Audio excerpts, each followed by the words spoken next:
అధిక బరువు అనేక సమస్యలకు కారణం. సాహితీ యోగా ఆన్లైన్ క్లాసులో జాయిన్ అవ్వండి.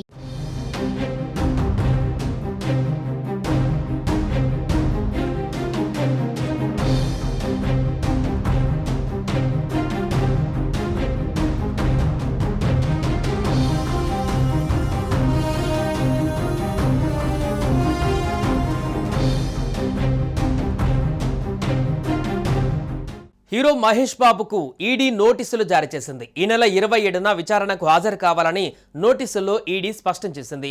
సూరానా గ్రూప్ ప్రకటనలో నటించేందుకు మహేష్ బాబు 5.5 కోట్ల రూపాయలకు పైగానే తీసుకున్నట్లుగా తేలింది. కంపెనీ ప్రమోషన్లో భాగంగా మహేష్ బాబుకు సాయి సూర్య డెవలపర్స్ సంస్థ 5.9 కోట్లు చెల్లించింది. ఇందులో 2.5 కోట్ల నగదు, 3.4 కోట్లను చెక్ రూపంలో మహేష్ అందుకున్నారు. ఇక మహేష్ బాబుకు చెల్లించిన ఈ రెమ్యునరేషన్ పైన ఈడీ ఆరా తీయనుంది.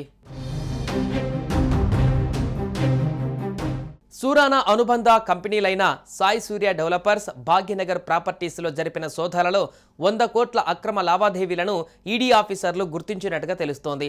మొత్తం 74.5 లక్షల నగదును ఈడీ సీజ్ చేసినట్టుగా సమాచారం.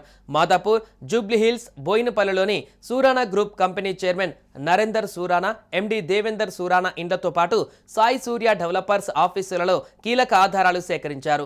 సూరానా సంస్థ వట్టినాగులపల్లిలో రియల్ ఎస్టేట్ వెంచర్ల పేరుతో భారీ మోసాలకు పాల్పడినట్లుగా నిర్ధారించారు. ఇన్వెస్టర్ల నుంచి వసూలు చేసిన డబ్బును షెల్ కంపెనీలకు మళ్లించినట్లుగా ఆధారాలు సేకరించినట్టుగా సమాచారం. సుమన్ టీవీలో మీ పర్సనల్ అండ్ బిజినెస్ ప్రమోషన్స్ కోసం కింది నెంబర్కి కాంటాక్ట్ చేయండి.